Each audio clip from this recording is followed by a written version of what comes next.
அன்புள்ள சகோதர சகோதரிகளே, உங்களுக்கு ஒரு நற்செய்தி. நாம் வரவிருக்கும் 2025 ஆண்டு ஜனவரி 1 365 நாட்களுக்கும் 365 தலைப்புகளின் கீழ் வேத வசனங்களை வாசித்து பகிர இருக்கிறோம். நீங்கள் இதை அனுதினமும் கேட்டு தியானித்து ஆசீர்வாதத்தை பெற்றுக்கொள்ளுமாறு கேட்டுக்கொள்கிறோம்.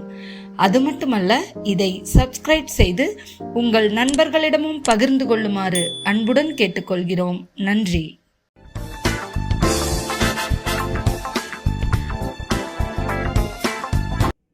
இன்று நாள் 228. தலைப்பு வாய். சங்கீதம் 19:14. என் கன்மலையும் என் மீட்பருமாகிய கர்த்தாவே, என் வாயின் வார்த்தைகளும் என் இருதயத்தின் தியானமும் உமது சமூகத்தில் பிரீத்தியாய் இருப்பதாக. மத்தேயு 4:4.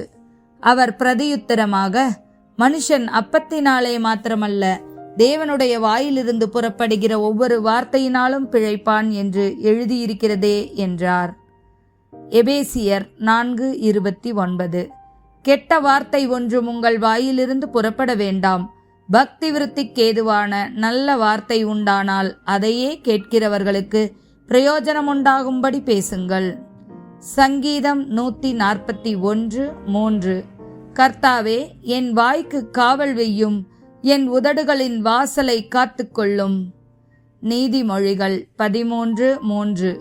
தன் வாயை காக்கிறவன் தன் பிராணனை காக்கிறான், தன் உதடுகளை விரிவாய் திறக்கிறவனோ கலக்கமடைவான். மத்தேயு 12:36-37. மனுஷர் பேசும் வீணான வார்த்தைகள் யாவையும் குறித்து நியாய தீர்ப்பு நாளிலே கணக்கொப்புவிக்க வேண்டும் என்று உங்களுக்கு சொல்கிறேன். ஏனெனில் உன் வார்த்தைகளினாலேயே நீதிமான் என்று தீர்க்கப்படுவாய், அல்லது உன் வார்த்தைகளினாலே குற்றவாளி என்று தீர்க்கப்படுவாய் என்றார். நீதிமொழிகள் 15:4.